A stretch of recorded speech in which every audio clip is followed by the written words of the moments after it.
За хоёр агуулга. Нэгт нь болохоор энэ нэгдсэн үндэсний байгууллагын төвшинч гэсэн яриад байгаа нэг зүйл болохоор дэлхийд дахинд бол энэ хөгжлийн хөтөлбөрүүд хууль бол хангалттай байгаад байна.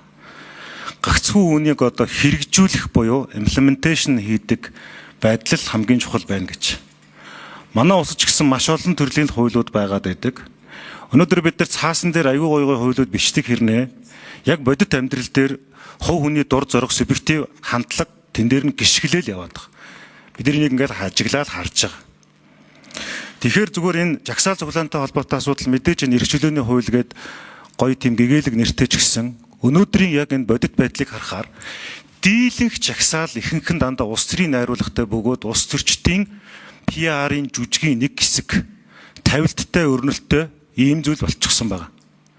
Яг одоо жишээлбэл залуучууд органикаараа буюу одоо өөрсдийн итгэл үнэмшилтээр талбай дээр гараад юм хийхгүйт нь түрүүн одоо номин чимэг гишүүний хилдэг шиг булаалгах буюу тэнд нь улс төрийн өрсөлдөгч нар тэр тайзыг авах ийм л зүйл болчиход байгаа маа.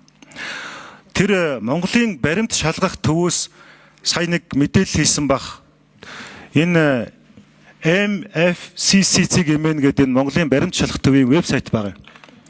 Энэ дээр бол айгүй ноцтой зүйлүүд хэлж байгаа. Юу гэхээр Монголд болж байгаа энэ одоо жишээлбэл ураны асуудал дээр анхдагч мэдээнүүд хаанаас гараад түүнийг нь яаж идэвхжүүлээд иргэд олон нийтийг төөрөгдүүлээд айц хүйцэд автуулаад улмаар энэ нь бодлого боловсруулах шийдвэр гаргах төвшөнд маш том гажуудлын нөлөө эффект өгöd байгааг харуулсан. Энэ бол гадаадын шүү. Нэг улсын зохион байгуулалттай үйл ажиллагаа байна гэдгийг энэ баримт шалгах төвөөс хэвлэлийн хурал хийгээд зарлаад байгаа. Маш нухацтай. Ямар аккаунт хаягуудаас яаж зохион байгуулад байгаа гэж.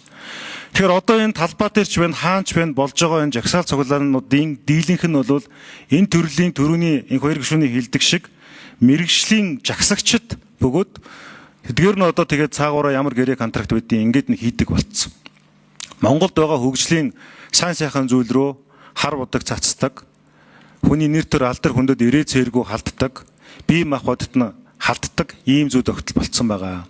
Тэгэхээр нэг талдаа бид нар нөгөө жагсаал цуглаан зохион байгуулах эрхчлөөний асуудал ярьж байгаа ч гэсэн нөгөө талдаа бас яг ингээд бусдын эрхийг ноцтойгоор халдна гэдэг нь өөрөө эрхчлөө биш шүү гэдэг ойлголтыг бас өгөх хэрэгтэй. Энд чинь өөрөө эрхцүүд нийгэм гэдэг чинь бол хуульт нийгэм гэсэн үг шүү дээ. Тэр энийг ингээд хамт давхар өгч яваач. Тэр утгаар түрүүн сайдаас асуугаад байдаг нь тэр иргэдийн санаа бодол ямар байсан юм бэ? Тэрийг яаж тусгасан юм бэ гэдэг асуулт байсан шүү. За тэгээд төгсгөлд нь хэлэхэд бол тэр симуляцийг бол их сайн хийгээгүй гэж ойлголоо. Тэр энэ дэр ч гэсэн хууль зүйн дотоод хэргийн яам болон холбогдох газрууд бас энэ симуляц хиймээр байгаа юм.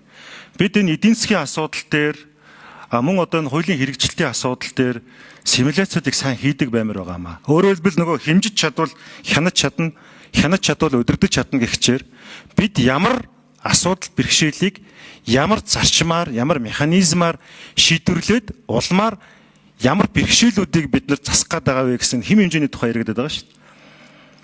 Тэр үүднээсээ бол энэ дээр симуляцийг заавал хийдэг байгаасай. Манай хуулиуд айгүй гоё романтик орж ирдэг. 14 мега төслөд дэргээд айгүй романтик орж ирдэг хэрнээ яг энэ симуляц буюу одоо энэ эдийн засаг нийгэм улс төрд нөлөөлөл дээр нь очиод судалгаа хангалттай биш гацчдаг ийм байгаад байгаа шүү гэдэг санааг хэлье. За баярлалаа.